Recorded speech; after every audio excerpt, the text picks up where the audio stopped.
Exit poll में जो तस्वीर उभर कर आई है वो आप अपने स्क्रीन पर देख पा रहे हैं। अब आपको ये बता दें कि अब से बस थोड़ी देर में, कुछ ही मिनटों में हम आपको ये बताने वाले हैं MCD municipal corporation of Delhi, उस पर किसका कब्जा होने वाला है। क्या बीजेपी जो 15 साल से अपने इस किले को बचाती आई है, ना शीला दीक्षित इस किले को ब्रीच कर पाई और ना ही अरविंद केजरीवाल 2015 में जो उनकी आंधी आई, 2017 में जब इलेक्शन हुआ एमसीडी का, उसमें भी वो ब्रीच नहीं कर पाए थे एमसीडी के किले को। क्या ये तस्वीर इस बार बदलने जा रही है या बीजेपी अपने किलों को बचाने में इस बार कामयाब हो गई है, ये बड़ा सवाल है। एमसीडी का एग्जिट पोल अब से बस कुछ ही क्षणों में, कुछ ही पलों में हम आपको यहाँ पर दिखाने जा रहे हैं। क्या ये बाइपोलर कॉन्टेस्ट हुआ है बीजेपी और आम आदमी पार्टी के बीच, या फिर ट्रायंगुलर फाइट हुई है जिसमें कांग्रेस पार्टी भी बार बार ये कह रही है कि उसकी परफॉर्मेंस पिछली बार के मुकाबले बेहतर होगी और इस बार एआईएमआईएम भी कुछ वार्ड्स में किस्मत आजमाती दिखाई दी। एआईएमआईएम द्वारा ये कहा गया कि अल्पसंख्यकों के जो अल्पसंख्यक बहुल इलाके जो हैं वहां पर उनके लिए गुंजाइश है, संभावनाएं हैं, उनके विकास के लिए काम नहीं किया गया। देखिए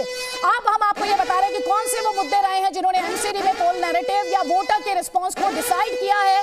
तो दिल्ली एमसीडी के एग्जिट पोल में मुद्दों की बात हम यहाँ पर कर रहे हैं। एक एक कर आपके स्क्रीन पर सबसे बड़े मुद्दे की बात की जाए तो कूड़ा और साफ सफाई का मुद्दा, कूड़े का कुतुब मीनार आपको याद होगा बड़ा मुद्दा बनाया गया था और काफी बार पलटवार आम आदमी पार्टी और बीजेपी के बीच कूड़े के पहाड़ को लेकर हुआ था। इसके अलावा सड़कें, दिल्ली का सौंदर्यीकरण, स्वास्थ्य सेवाएं, मोहल्लों की सफाई, ये चुनाव के मुद्दे जो आप अपने स्क्रीन पर देख पा रहे हैं। यहाँ पर खराब सड़कों की बात यहाँ पर वोटर ने की थी। और एक और बात, एक तरफ ये लोकल मुद्दे, कूड़े का पहाड़, कूड़े का कुतुब मीनार, इस तरह के शब्दों का इस्तेमाल किया गया, ये शब्दावली रही।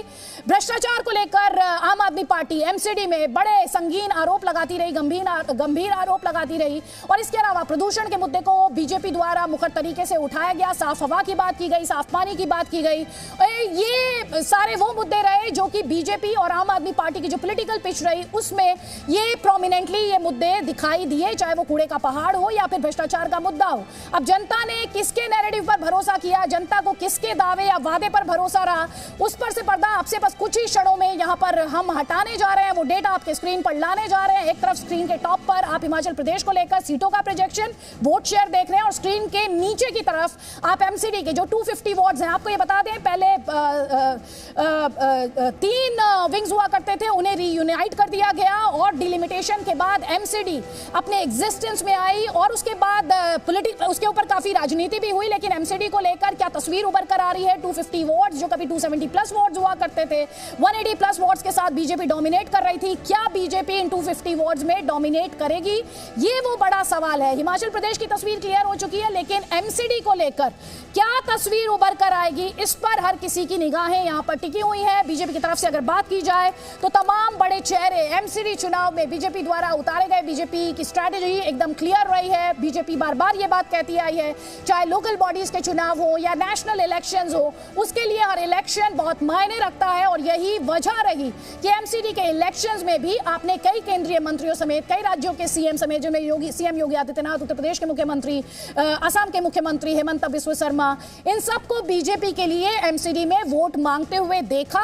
अरविंद केजरीवाल ने कहा कि बीजेपी के पास कई सितारे हैं और बीजेपी ने उन सितारों को यहां पर उतारा है। अपनी पार्टी में वो अकेले हैं, लेकिन उन्हें अपने काम पर भरोसा है। जो डबल इंजन का नैरेटिव बीजेपी हर राज्य में पेश करती आई है, उसी नैरेटिव को एक तरह से रेप्लिकेट करने की कोशिश यहां कहा जाना चाहिए अरविंद केजरीवाल द्वारा की गई, जब उन्होंने ये कहा कि केजरीवाल की सरकार और केजरीवाल का पार्षद, तो दिल्ली सरकार और एमसीडी में दोनों पर आम आदमी पार्टी का कंट्रोल हो, ये बात कही गई अरविंद केजरीवाल द्वारा। उन्होंने कहा इससे जो गवर्नेंस है वो बेहतर होगी, वरना दोनों ही पार्टियों के बीच, एमसीडी और दिल्ली सरकार के बीच खींचतान होती है। तो खींचतान के 2 लेवल, एक तरफ केंद्र और दिल्ली सरकार के बीच खींचतान और दूसरी तरफ दिल्ली सरकार और एमसीडी के लेवल पर खींचतान। हम आपको ये बता रहे हैं कि कौन से बड़े मुद्दे इस एमसीडी की जो कैंपेन रही उसमें देखने को मिले। सबसे बड़ा मुद्दा, जैसा कि हम आपसे बार बार कह रहे हैं, कूड़े का पहाड़, कूड़े का कुतुब मीनार, जिस पर काफी सियासत हुई। इस कूड़े के पहाड़ से निजात दिलाने का वादा किया गया आम आदमी पार्टी द्वारा, टाइमलाइन भी बाकायदा उसे लेकर फिक्स की गई। इसके अलावा भ्रष्टाचार को लेकर आम आदमी पार्टी काफी ज्यादा मुखर थी। हालांकि बीजेपी द्वारा भी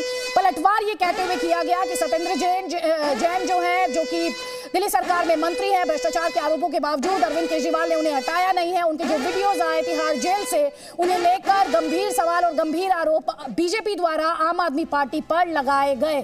हम आपको ये सारी इंफॉर्मेशन और ये जो आप नीचे डेटा देख पा रहे हैं, इस आंकड़े को बदलते हुए आप देखेंगे इस समय ऊपर आप देखेंगे ये एमसीडी को लेकर जो 250 वार्ड्स का नंबर है, तेजी से ये बदलेगा। और साथ ही गुजरात जिसका एग्जिट पोल हम आपको 8 बजे से दिखाएंगे, वहां पर भी ये डेटा चेंज होते हुए आप देख पाएंगे। लेकिन मुद्दे वही मुद्दे जिन पर लगातार बात की गई। हालांकि इसमें यह भी इंटरेस्टिंग होगा कि एक तरफ लोकल मुद्दों की बात की गई, स्वास्थ्य सेवाएं, शिक्षा, एमसीडी के स्कूल्स, डिस्पेंसरीज, पार्क्स, ये सारी बातें उठाई गई, और दूसरी तरफ राष्ट्रवाद की भी बात की गई, गद्दारी की भी बात की गई। दिल्ली में एमसीडी के लिए वोट हो रहा था लेकिन देश की सुरक्षा की बात की गई।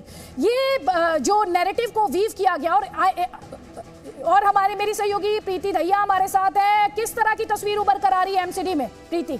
जी बिल्कुल आदित्य, जल्द ही अपने दर्शकों के सामने हम वो तस्वीर रखेंगे कि इस बार जो कि 250 वार्ड्स हैं, आम आदमी पार्टी कितने जीतती है, बीजेपी के खाते में कितने आते हैं, कांग्रेस पार्टी क्या वाइप आउट की कतार पर खड़ी है। लेकिन उससे पहले 2017 में क्या हालत थी एमसीडी की, वो आंकड़े दर्शकों के सामने रख देते हैं। क्योंकि 2017 में जैसे कि आपने कहा कि पहले 3 म्यूनिसिपैलिटीज थी जिनको रीयूनाइट करके इस बार एक कॉमन म्यूनिसिपैलिटी बनाई गई, यानी कि दिल्ली में एक ही मेयर होगा इस बार। लेकिन ये है 2017 के जो आंकड़े आपके सामने हम रख रहे हैं।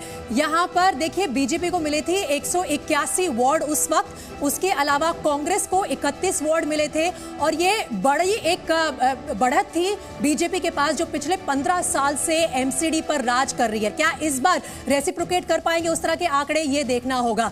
और आम आदमी पार्टी के खाते में आई थी 49 वार्ड्स। और ये जो 2017 के चुनाव हुए थे एमसीडी के, ये असेंबली इलेक्शंस के काफी नजदीक हुए थे। इसके बावजूद बीजेपी जो है आम आदमी के हाथ से निकाल ले गई थी एमसीडी को। तो इस बार क्या फर्क पड़ने वाला है वो आंकड़े हम जल्दी अपने दर्शकों के सामने रखेंगे। अदर्स को 11 उस वक्त वार्ड्स मिले थे, लेकिन अब तस्वीर बदल गई है। तब उस वक्त 272 वार्ड्स थे, इस बार 250 वार्ड्स हैं। उस वक्त बीजेपी जीतकर आई थी 181 के साथ और आम आदमी पार्टी को 49 मिले थे, जबकि कांग्रेस के खाते में 31 वार्ड्स आए थे। लेकिन तस्वीर जल्द ही इस बार 250 वार्ड्स की क्या होगी आदित्य, वो दर्शकों के सामने हम रखेंगे।